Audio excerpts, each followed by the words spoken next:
thank everybody for tuning in as best we can under the circumstances. I hope and trust all you and your families are doing well through this craziness. First item on the agenda is an update from our MBTA General Manager, Steve Poftak, who I'm very, very pleased with. I think a lot of you share the same sentiment, and that is the MBTA needs continuity, needs stability. We've gone through an awful lot of leadership changes in recent years, and I've been very, very impressed with our general manager. He's very attentive. He's paying attention to detail. He's a great communicator, a great manager. I'm just thrilled, and I hope that the times we're living in doesn't scare you off, Mr. General Manager, because we need you right now. Some crazy, crazy times we're dealing with. So with that, I'd like to introduce our General Manager, Steve Poftak, for an update from the MBTA. Thank you, Mayor. I appreciate that kind words. And I think, we're all in this collectively together. I know it is with plenty of challenges on the municipal level as well. And the team wants to be a good partner to you. So again, thanks for the kind words. I'm going to go through an update here and hopefully do it quickly enough that I leave time for questions. I am deliberately not preempting the next speaker, Marian O'Hara, who's going to talk about the budget. But obviously, this whole presentation is given in the frame of significant budget challenges for the T, particularly in FY22. I'll let Marianne do the detail work there. I'm going to update you on 5 areas. You see them in front of you. The first is just to give you a sense of how we've progressed on some capital projects. This is a lemonade out of lemon story. We initially, when COVID first hit, we suspended most of our, I shouldn't say most, some of our capital projects where we were having issues with engineering and maintenance support, and we were trying to preserve our engineering maintenance resource, both from a hours work perspective, but also we divided up our engineering and maintenance teams into A and B squads just to avoid cross-contamination. That required us to pull back in March and April. I think once we got our footing, we felt like we could resume in May. We had initially planned, the only full-day weekday closures we had planned were on the C and E line. What we were able to do was slot in some other full-day weekday closures, 2 9-day closures on the D branch, a 14-day closure on the blue line, and a 14-day closure on the red line that really allowed us to accelerate some of the work we've been trying to do. We just finished up the last 2, the C in July and the E in August. Again, very successful in terms of A, getting work done, and B, improving service for our customers. I think the one in particular that probably was the biggest bank shot, which we may never see these conditions again, was the ability to do 2 weeks of full access repairs on the blue line. Because if you think about the blue line, we closed it from airport to aquarium. The bus route there is not particularly elegant. However, in this particular period of time, we had very low ridership. There was very little traffic on the road. So our bus bridge, which consisted at its peak of 74 buses, was actually able to operate pretty efficiently, moving people in a COVID-safe manner with fewer than 20 people per bus. And at that point in time, also the availability of commercial carriers to provide the bus service. So, thrilled, obviously not happy with the reason why we had those conditions, but able to take advantage of it. So glad to get a lot of this work done. And just to give you a sense, in the year that just finished up on June 30th, the MBTA did just under $1.7 billion in capital investment, which is a big jump from the previous year where we did a little over $1 billion in capital investment. And it's roughly double what we were doing in FY16 and 17. So we've really been able to ramp up our ability to invest in the system. Wanted to give you an update on ridership. This chart shows you ridership benchmarked to 100 is the equivalent of the last full week in February. So what you see there is ridership dropped precipitously in March as the various closures and declarations went into place. I think it's interesting to note the services that dropped last and dropped the least were the yellow line is bus, the blue line is, as you'd expect, the blue line, and the dotted line is the ride.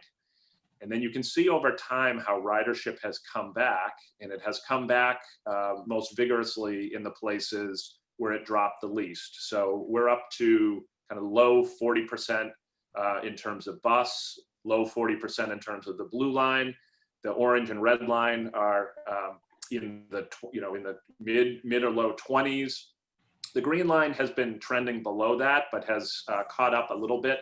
We think that's a function in particular of some of the colleges along the green line opening up. You do see, I think notably, commuter rail continues to bump along at around 8 to 10%.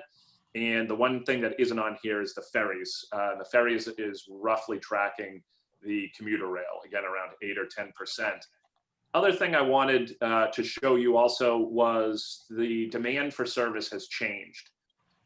What this is showing you is the peaks, the peak from 2019 and the peak, at least in this case, for the period from June 22nd to July 31st. The first thing in the interest of intellectual honesty here is these two charts are not equivalent amounts. The one on the left is showing you that there's a peak of roughly 30,000 validations in the half hour, just scanning it by eye, at around 8 a.m. and 5 p.m.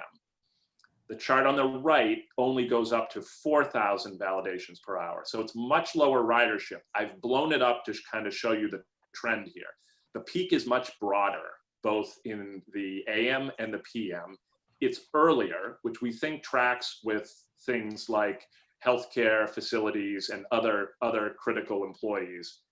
And then it's also, you see the variation between the peak and the off peak, the difference between the two is much less. So I think it's instructive for us as we plan additional service. Also wanted to give people a sense on commuter rail, how commuter rail is trending. Again, I said it was around 8 to 10%. What you're seeing right now is, at 8 to 10%, it's not consistent across line. Right now, on a percentage basis, the Fairmont and Middleborough lines have had the strongest recovery, but in terms of actual overall volume, so absolute numbers as opposed to percentages, the Providence and the Newburyport, Rockport lines are carrying the highest volumes of customers. I do want to talk a little bit about the work we're doing to keep the system safe. This falls under our Ride Safer program. One of the critical things we are doing is we are doing a tremendous amount of cleaning. We're cleaning all of our facilities, all of our vehicles on a daily basis. The vehicles that are laid over in the middle of the day are disinfected typically around noon. I've watched our crews, for instance, at Sullivan Square, as a bus comes in, it unloads, waits for a few minutes. We have a crew that goes on and wipes everything down. Our core subway stations are being disinfected every 4 hours.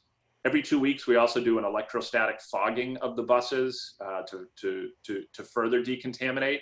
Right now, just to give you a sense, the MBTA is spending about $750,000 more per week than we did last year at the same time on both cleaning and the acquisition of PPE.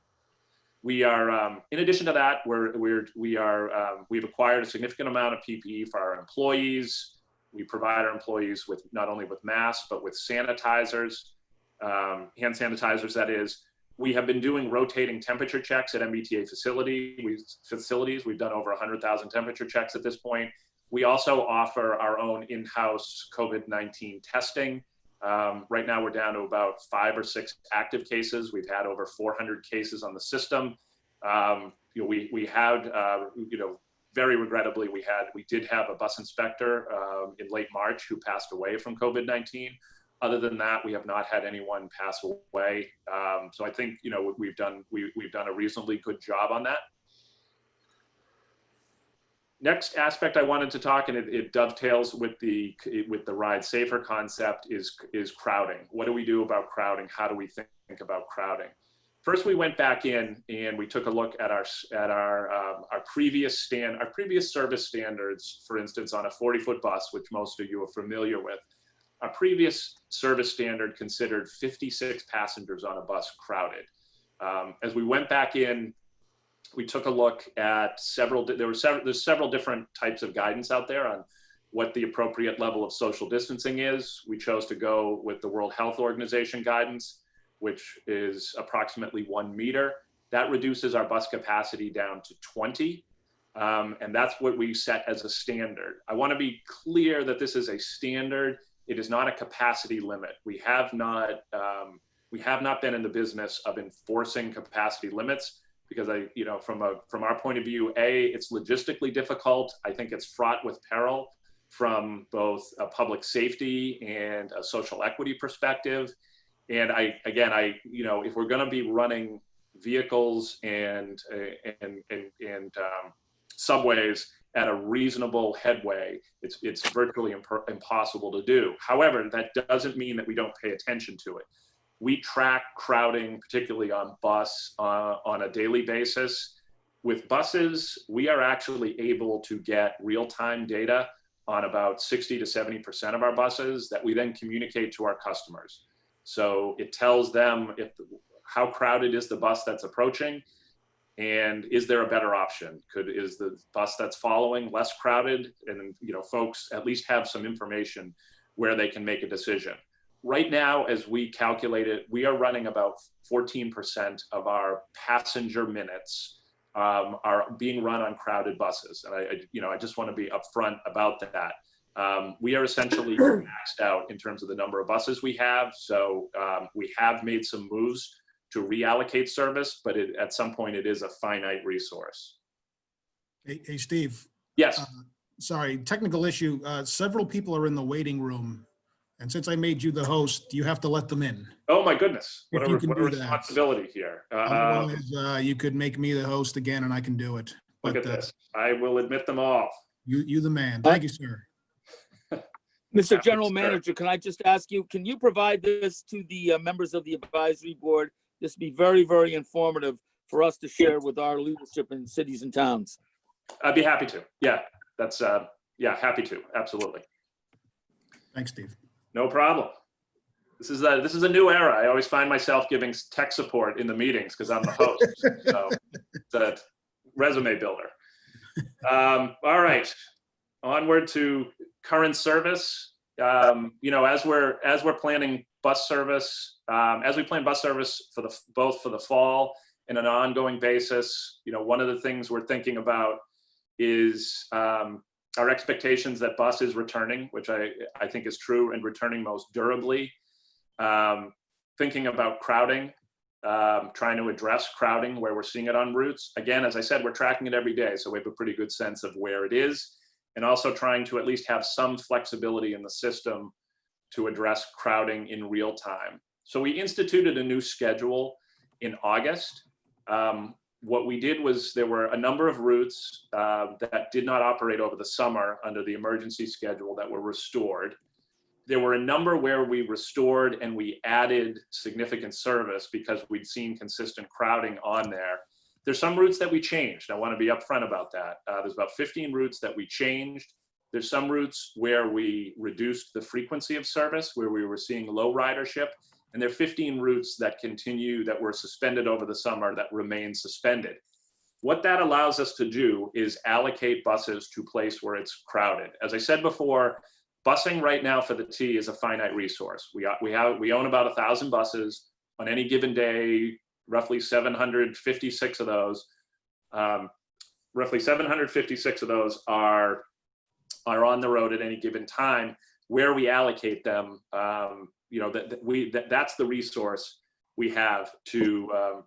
That's the resource we have to allocate. What you can see here is on one of our most crowded routes, the 111 bus, we were able to increase service over the summer and then also keep that increased service in the fall to address a place where we see crowding.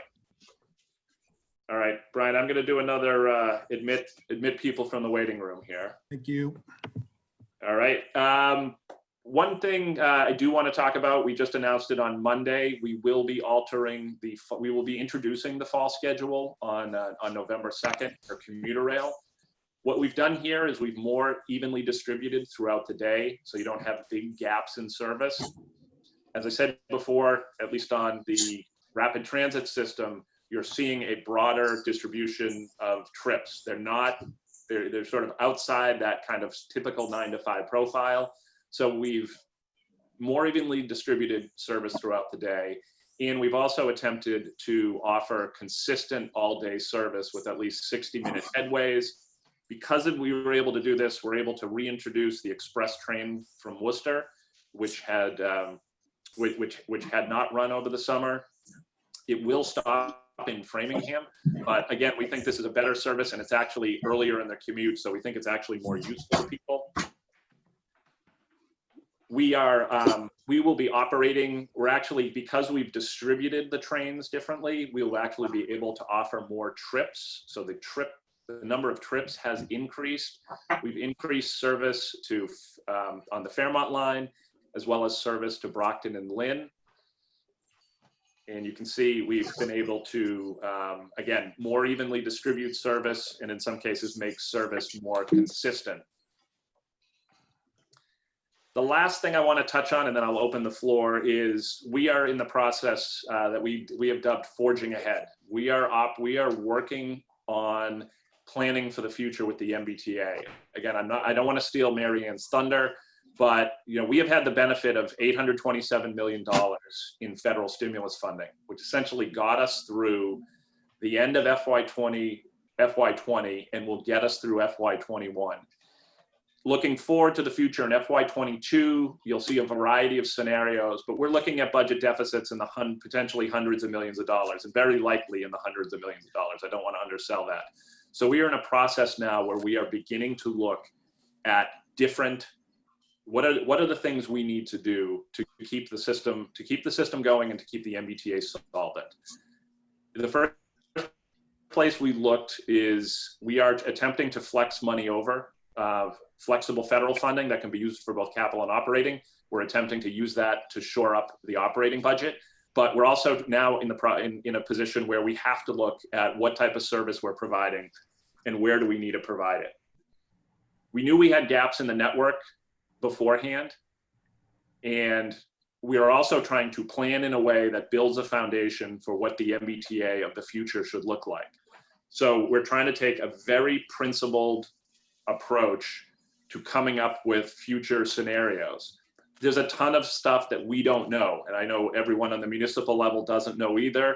Where we have to envision multiple scenarios and then determine what is the right level of service for the MBTA to provide, and what is the level of service that the MBTA is able to provide. So that is a process that we are in the midst of. We have pledged that we're going to have public engagement in that process, but it is a process that we need to go through in preparation for FY22. And we are hopeful to have at least some initial closure on this process by December in order to inform the development of our budget, which of course we will look to this board for advice and counsel on. But we want to be well positioned to have that budget development process, because the MBTA is a big battleship. It is $2.3 billion in revenues. We have a variety of statutory and regulatory constraints on how flexible we can be. So we need to start planning now for the next fiscal year. Advisory board, which is so with that, I will close, and I will turn the floor over to Mayor Koch, and I'm happy to answer any questions that might arise. Thank you, Steve. Very thorough. Anybody have any questions at this point of the general manager? Maybe Brian, you can handle that aspect, identifying. I have a question. This is Jonathan Bird calling from Melrose, speaking from Melrose. Mr. General Manager, take aside this federal money. What is the actual shortfall in terms of revenue that we're seeing right now from the passenger box, and what kind of impact does that have? And again, forget about the federal money. Let's just talk about that. What are we looking at? Right now, the revenue shortfall is it's on the order of $500 million for this fiscal year. Okay, and you're projecting next fiscal year, same level? Well, right now our projections for the next fiscal year envision us getting up to 60% ridership by June 2021. I would say that was our best guess when we redeveloped the budget in May. I would say Doesn't look like that's going to happen. Yeah, I agree with you. I absolutely agree with you. I feel much more pessimistic than I did then. You know, right now the budget for FY21 is dependent on an assumption, kind of an aggregated assumption, that we will get to 26% ridership. That's right where we're about right now. Yeah. But I don't think we're going to get up to 60%. You know, it doesn't feel from a, and again, I'm no epidemiologist, so take what I'm saying with a grain of salt. You know, I don't think we're going to be there from a public health perspective. I don't think we're going to be there from a kind of work practices perspective. I think one of the things we're looking at is this causing structural changes in the workforce, which I think clearly it is. I think even, let's assume the public health matter was resolved.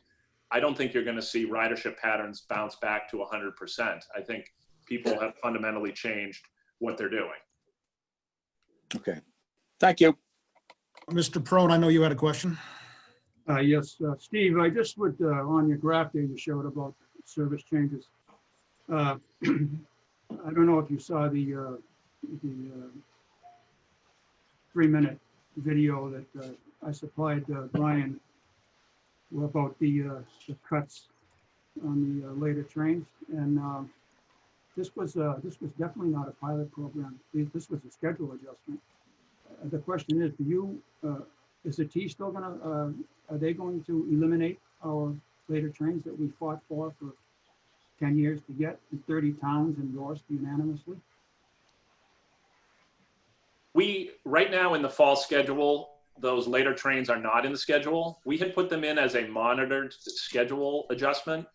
And, you know, right now, when they were put in with the idea, and I think you were a very effective advocate for them, that it provides an opportunity for folks in those areas to access, I would say, late night opportunities in Boston, theater, sporting events, cultural events. You know, right now those events aren't being held, and we are seeing very low ridership. There will be a broader discussion in the fall overall about service. What is the appropriate level of service to be providing on the commuter rail? And obviously I invite your voice and the voice of others into that discussion. But I think one of the things we will look at also is ridership and service provision on the commuter rail. Where does it make sense for us to be providing service, and where are we seeing, I would say, durable lack of ridership that might cause us to adjust schedules? One more question. The fact that the T used the premise that it was a pilot program, do you agree that it was not a pilot program? It was just a schedule adjustment? It was a monitored schedule adjustment was the language we used, and that, you know, it is something that came out in the fall schedules. It's allowed us to sort of make a cost neutral switch to what we think in aggregate is a better schedule. But obviously I acknowledge that those trips have come out. Right, and the only thing I'm going to say about that, and this is because I know you're probably going to be leaving before this is over, is the fact that many people, many towns endorsed that. We missed the spring start last year, and all we were left with was winter, which is not the greatest time to kick off any type of service. And then this spring, when we had another chance, the pandemic hit. So we really haven't had a fair test of what's going on. And the other thing is, I've done a lot of scheduling for the MBTA. I don't know if you know that or not. I do matrices. I did the 85 meets a day on the old colony because the T couldn't do it. But I was a railroad guy. I knew how to do those. So everybody out there is making running meets now. They don't stop. But the whole thing is, when you analyze this, you also have to have, and I tried to do this, but I couldn't do it. They wouldn't let me. In order to get effective late night trains, you have to have good inbound trains in the evening. For example, the last train out of Greenbush is 10 p.m. Well, who's going to be taking that inbound train at 5 or 5:30, 6 o'clock? Because there's really nothing you can get home on. And that was the whole premise behind this. I know Jonathan White very well. He's a schedule guy. If you would allow me to work with him on our Kingston and Greenbush schedules, we could accommodate very nicely, without any additional cost, a good inbound train where people would be jumping on saying 5:30 p.m. inbound, get to Boston, 6:30, 40 minutes to get to Fenway, stuff like that. But right now we don't have it. And that is equally as important as getting the later trains, because you have to have a quality train to go in on. Let's face it, nobody wants to leave for Boston to see a Red Sox game at 3:30 in the afternoon. And right now, that's one of the schedule adjustments we have to make. But I wish that we could join, the communities could join, and I wish I could work with Jonathan White on these Old Colony schedules and Greenbush schedules. And I think we'd make a great team to be able to get a cost-effective, schedule for that people would use. And last time we revisited this, or the last time Governor Baker, he wanted 15-minute service everywhere on commuter, and I was going, yay, this is terrific, because we already had our later trains, and to be able to plug a lot of the holes in the schedule, the hour and a half, 2-hour holes in the schedule. But apparently that's by the boards now. But that's what you need in order to get people on these trains. And really, that's the MBTA's job, to get these trains filled up, because we are a booming area of the state, Southeast. I told you about the new Amazon warehouse they're building. They're going to hire 1,100 drivers in the town of Kingston. And the towns are, you just, a house goes on the market down here, like every place else, it's gone in a few days, sold. So, and they're building like crazy. And I just wish we could be put on a level playing field with everyone else out here, because we sure fought hard enough to get there when these trains finally went on. And that's all I have to say.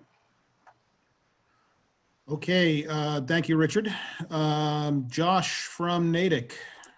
Thank you, Brian. Welcome to the General Manager. I want to just first thank you for joining with other transit leaders around the country and pressing Congress for needed aid.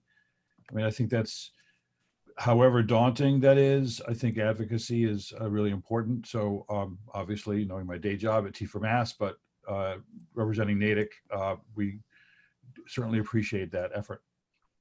And let's just hope it's successful as soon as possible for the sake of the riders and the employees, of course.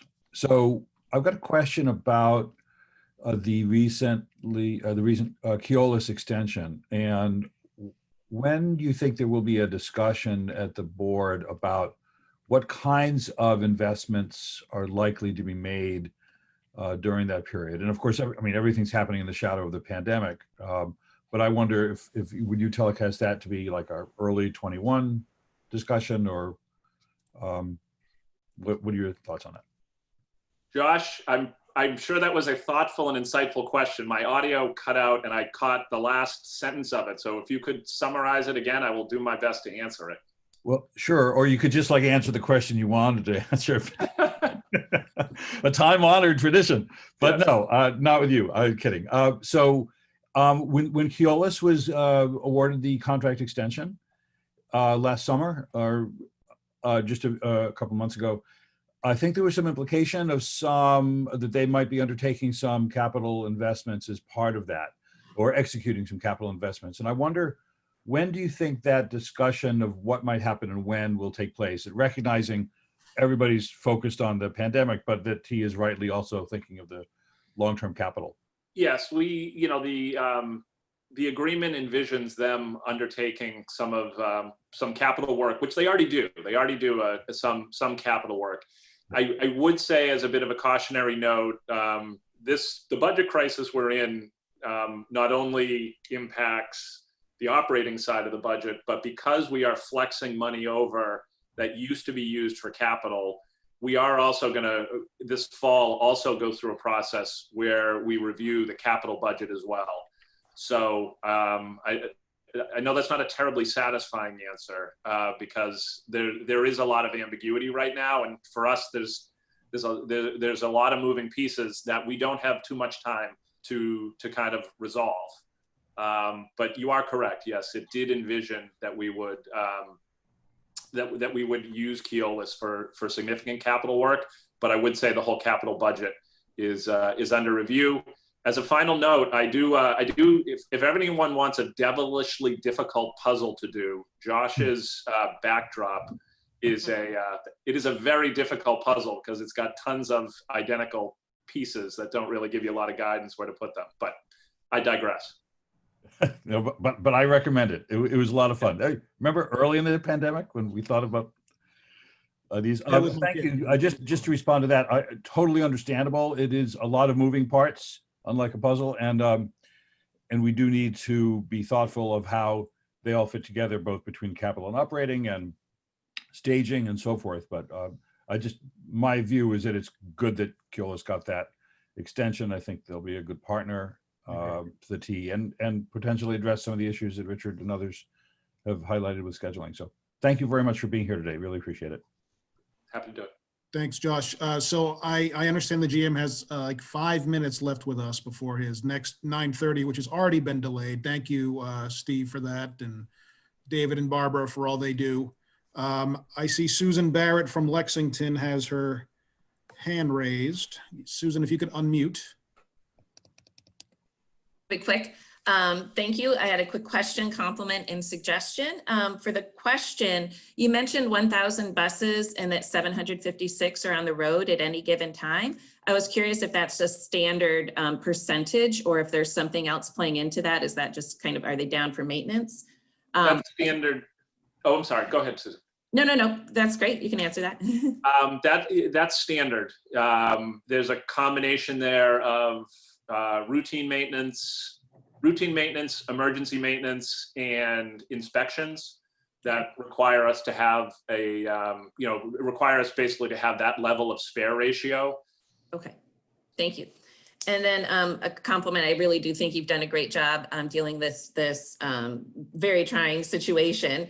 And I understand how we've allocated resources, and I think it makes a lot of sense. That said, as you're thinking about the November schedule, I'm wondering, particularly in places where you know you're going to have to leave reduced service, if the T can work closely with those municipalities and potentially maybe other entities like the MPO Transit Working Group or some others, so we can figure out how can we provide service for those that truly are in need of service if we can't have our regular MBTA service. I'm hearing stories from people. We're trying to solve some really challenging transportation situations for people in need. Lexington, you may not think is a place of need, and generally speaking, it's not, but there are people who are.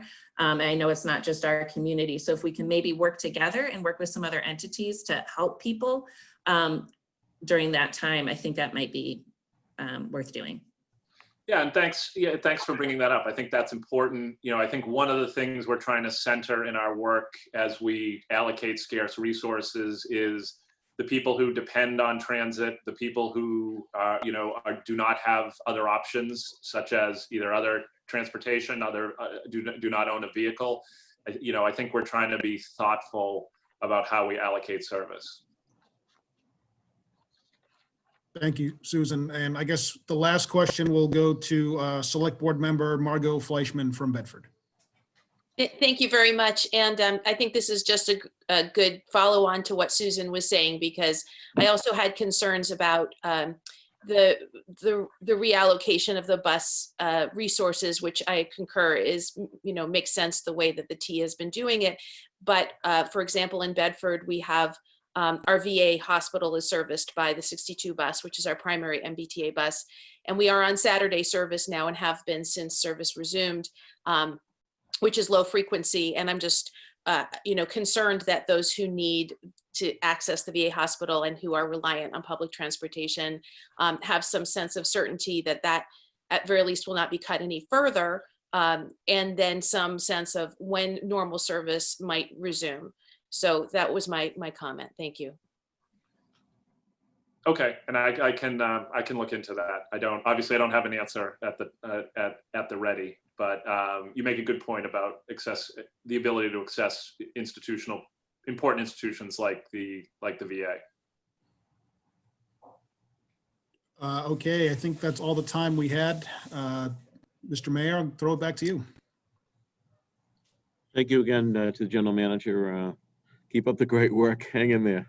All right. Thank you, Mayor, and thank you, everyone. Appreciate everyone's work and ongoing contribution to the MBTA. Thank you. Thank you. Next up is our CFO for the T, Mary Ann O'Hara. It's going to give a little more specificity, I believe, on the budget stuff. Mary Ann? Mary Ann, you're now the host, so you should be able to share your screen. But we can't hear you.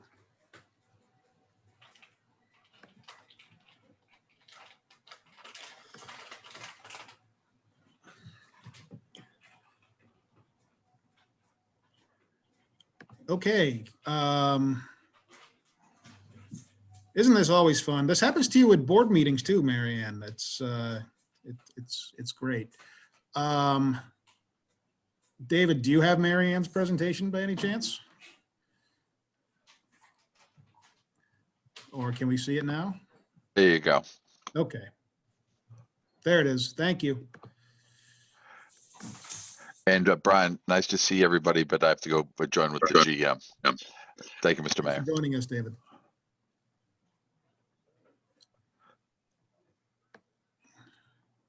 Mary Ann, we can see your screen, but I don't believe we can hear you.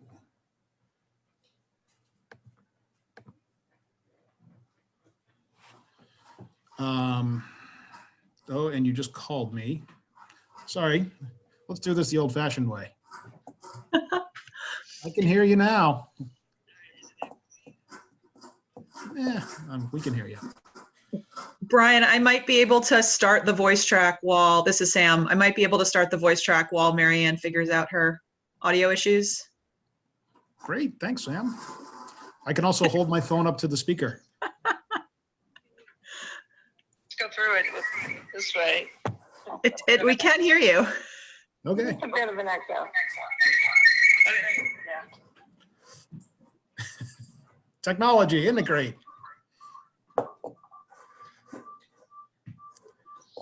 All right, Mary, let's give it a try and we'll see what we can do. Okay. It's like your AirPods are pulling the sound. Is that what you want? Let's see if I can disconnect this. You can also talk to me and I'll repeat what you say. There's no echo. Okay.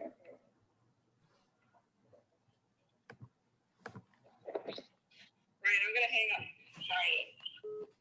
Sorry. Isn't technology wonderful, folks?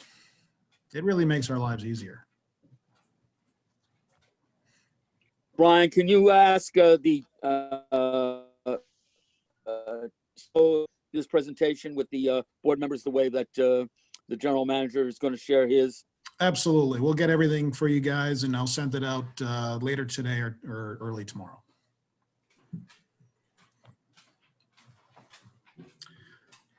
Okay. I know folks have to leave soon. So Mary Ann, I don't know what you want to do here. You're calling me again. Hey. Okay, we'll try this.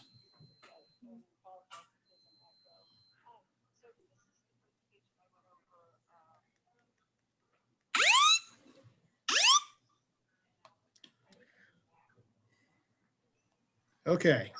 I lost you. There's gonna be an echo. Try that. Okay, so this is the presentation I went through Monday with the board. It's a lot of echo here.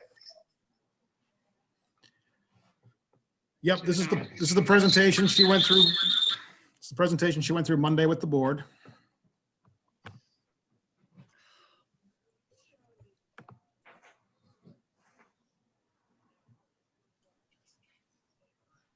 We're going to go to the financial statements.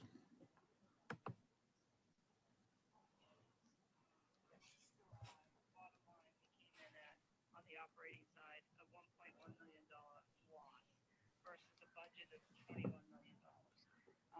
So the good news is we came in better by $19.9 million bottom line. We can't. No, Brian, we can't hear. Okay. Try that. So we came in at 1.1 million bottom line versus the budget of 21 million, or $20 million excess over the budget. This is not working. Brian, I don't think this is gonna work. Marianne, if you mute yourself on Zoom.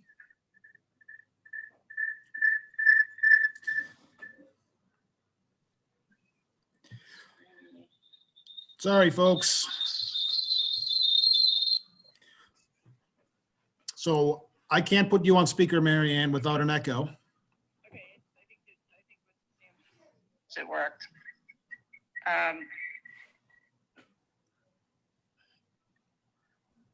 Oh, maybe not. Okay. So there's a loss of 1.1. We came in 20 million over. Better. I don't know what else to try here. Yeah, I don't think it's gonna work. Okay, sorry about that, Marianne. We'll have to reschedule. I do apologize for that. Bad luck. Brian, I think I just fixed it. Hey, did. there you are. Hey, all right, sorry about that, everyone. So let me start over, and again, apologies, I'll go through this quickly. The July operating results, as I've said maybe 5 times now, the operating loss was 1.1 million for the month. We came in $19.9 million better than the budget that's made up of 5 million on revenues and 14.8, or call it $15 million on expenses. So the good news, and I'm going to go into more detail as we go through our revenue and our operating expenses about these variances. But the good news here, you can see we came in $4.5 million better than our fair revenue budget. And when we were projecting the July numbers, we thought we would get back to about 10% of our pre-COVID levels. And then this $10.6 million came in significantly better by about 18%. So similar to what the GM said, we are doing better than we have projected in our most recent months. But again, we're not nowhere close to a 60% level, which is what we projected for June of 2021. The expense side, I don't get too excited about these numbers yet because it's very early in the year. Some of this favorability could go away because of just timing. So moving to the next slide. So this breaks down again the revenue into the various line items, operating and non-operating revenues. On the operating side, again, you can see fair revenue did better. Own source revenue also did better, which correlates to fair revenue. On our non-operating side, we did have, and again, I think these are timing differences.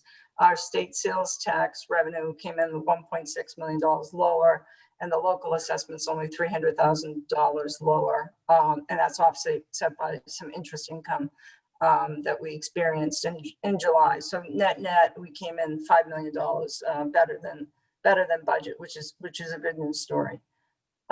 Moving to what we call monthly fair revenue collections. I think on this slide, what it does a nice job of is shows our fair revenue projections, and you can see April, May, and June we showed 5%, and then we grew that to 10, and then slight uptick in August because we were thinking the students would come back, and then 10% for the rest of the year, and then as the GM mentioned, we go from 20, 30%, and then up to 60%. And this is where we really think the last Q3, Q4 of 21 is where our risk is.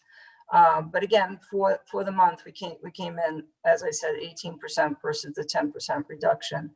I think it's also fair to note that, if you just look at our July revenues, these 2 bullets here for fiscal year 21, July revenues only account for 7.7% of our annual revenues, and fair revenues account for 8.2% of total annual revenue.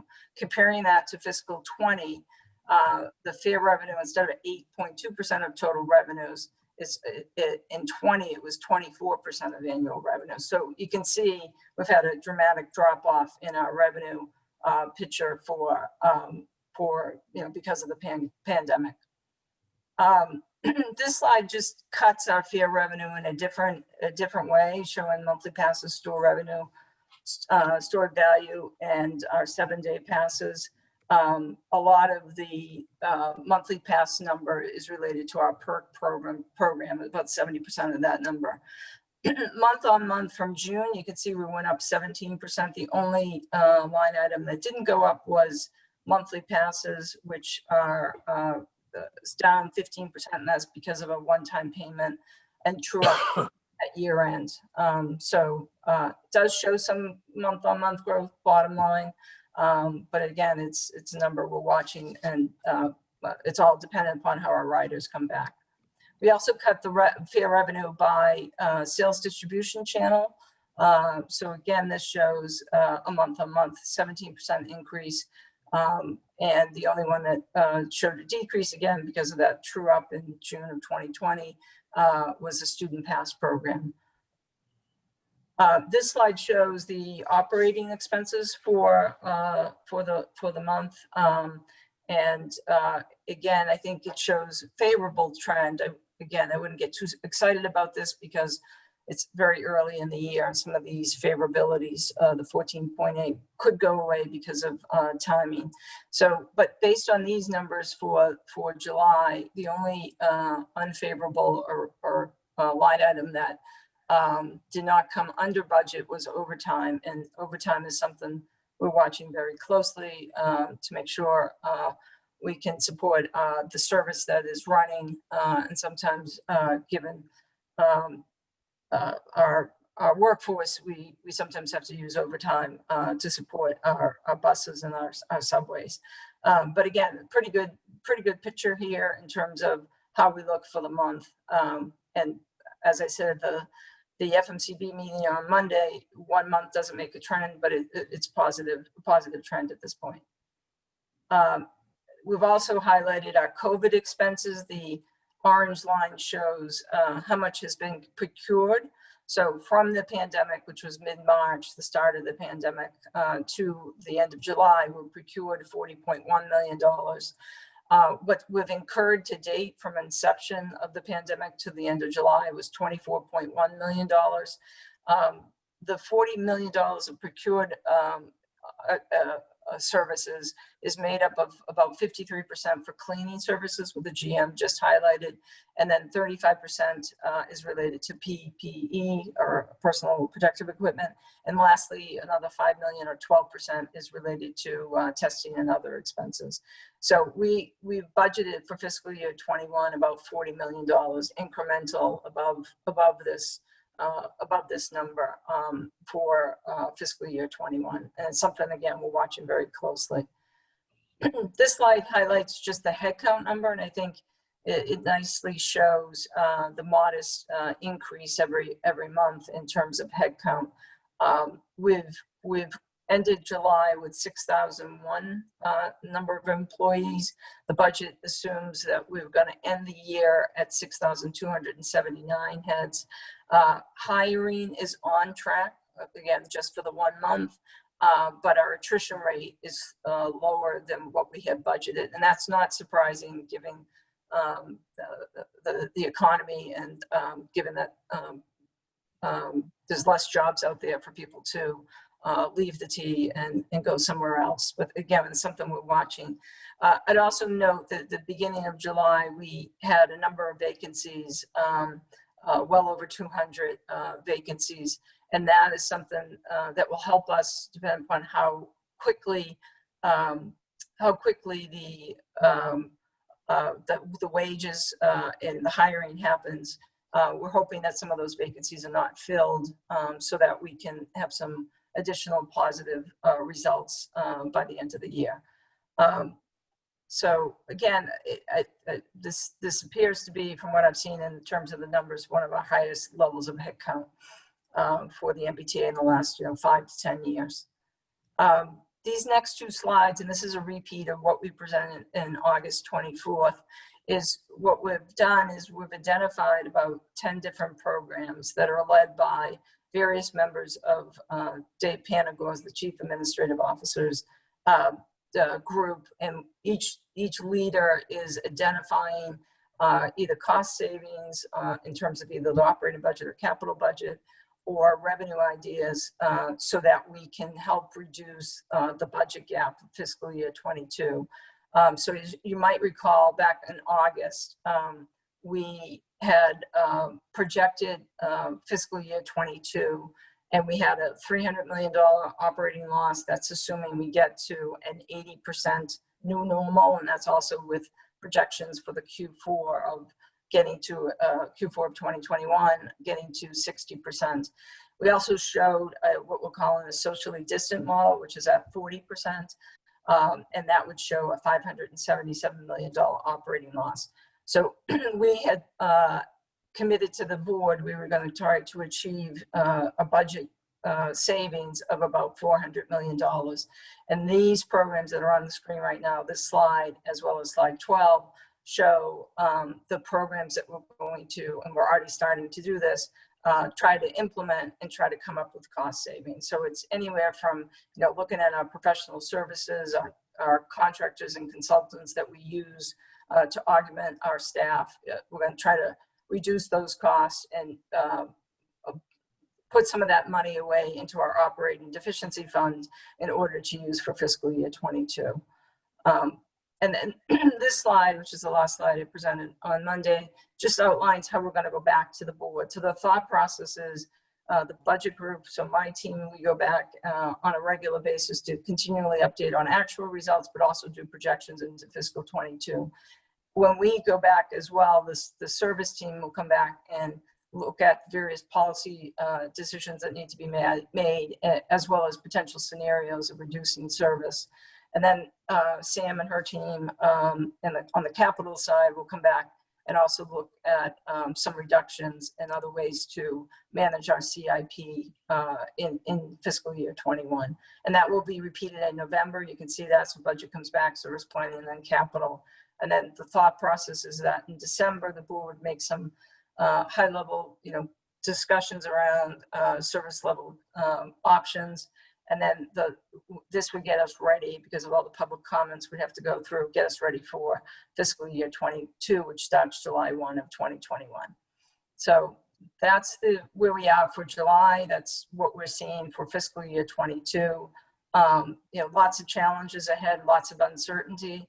But I think we're off to a decent start. But again, 1 month does not make a trend. And with that, I'd take any questions.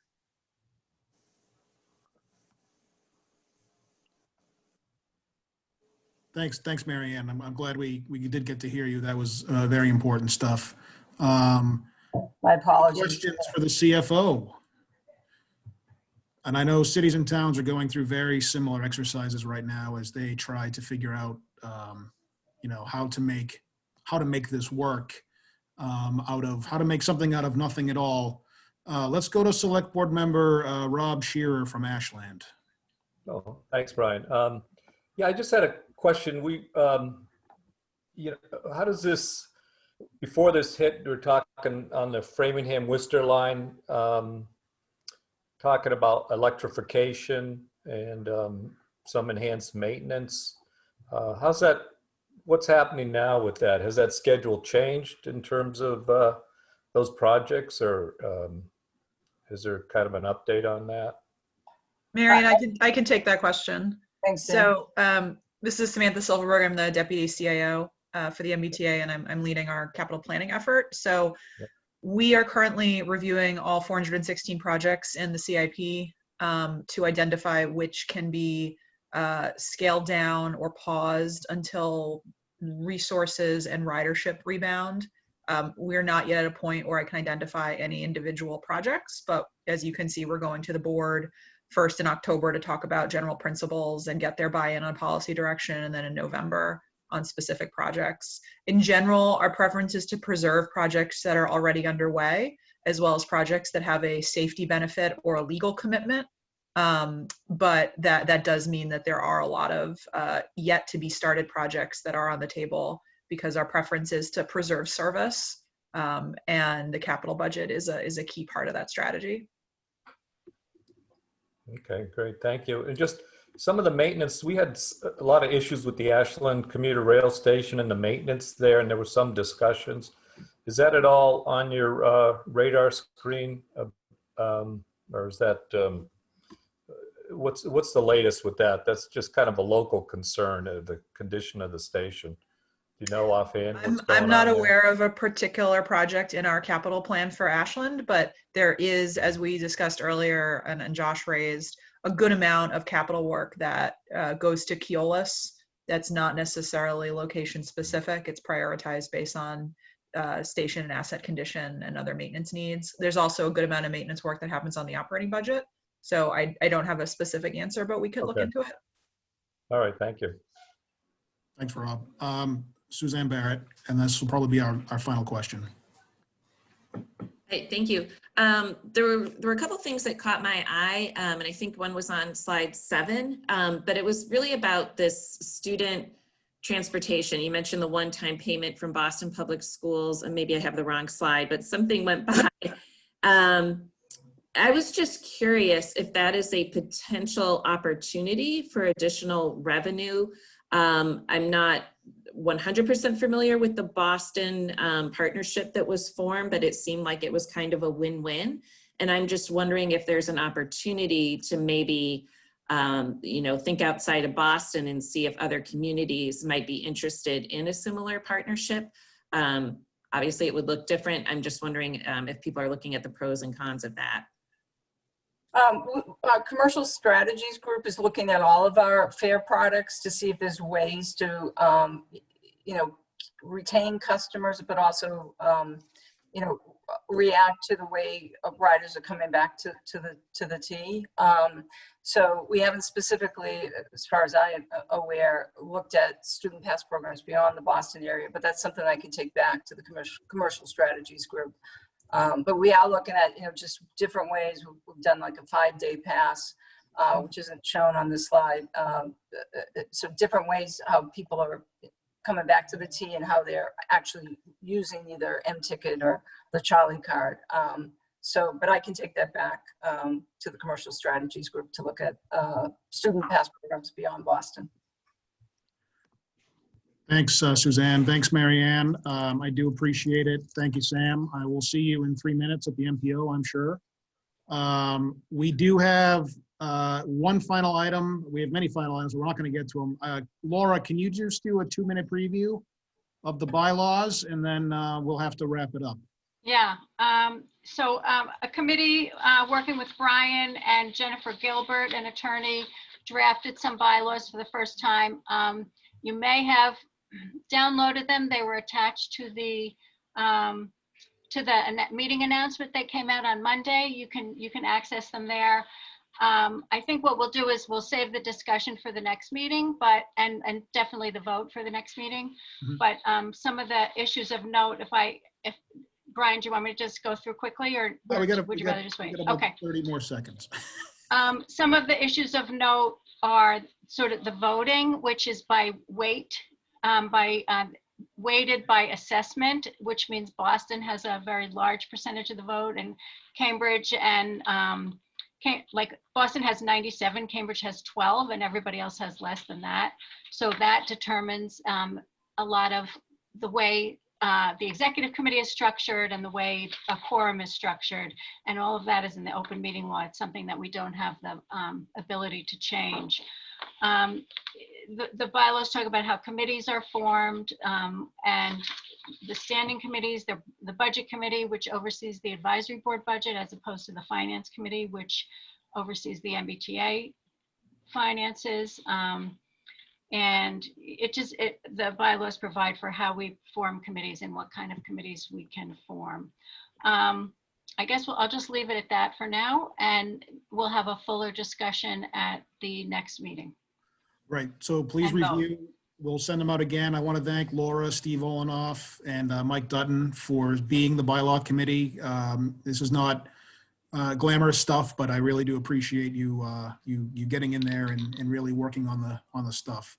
Unfortunately, we are out of time. I have to go, and I know several other people here have to go to the Boston MPO meeting. We will definitely meet again in late October, early November. So please watch your email for those invitations. And I'm always available. You can call me anytime, and I'm happy to talk to members. John asked if I could send out the contact information for the membership to the group, which I'll do that in case folks want to talk. I don't think we're going to have an open meeting law issue with more than 50% of people talking, because there's 177 of us or of you.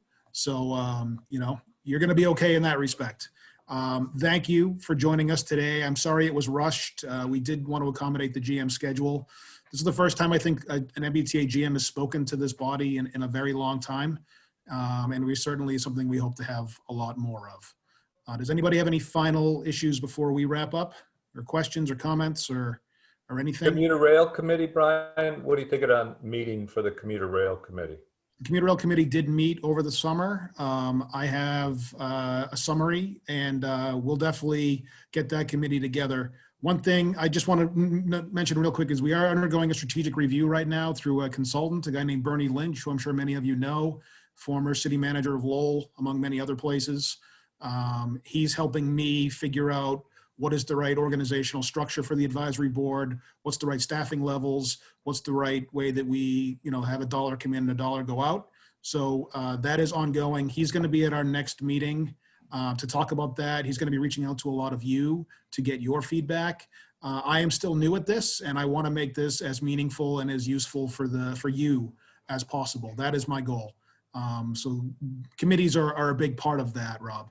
And that's going to get ramped up a lot more now that the summer is over. Rich Prone. Take it off mute. Rich, you're muted.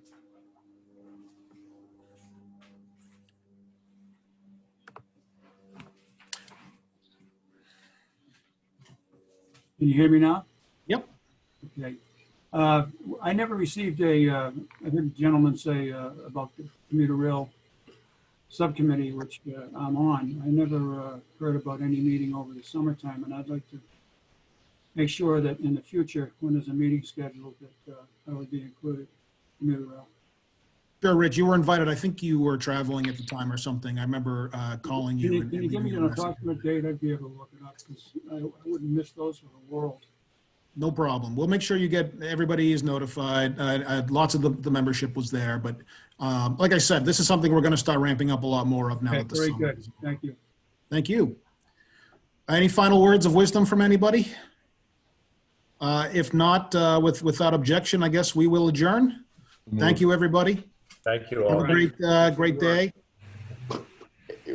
Take care.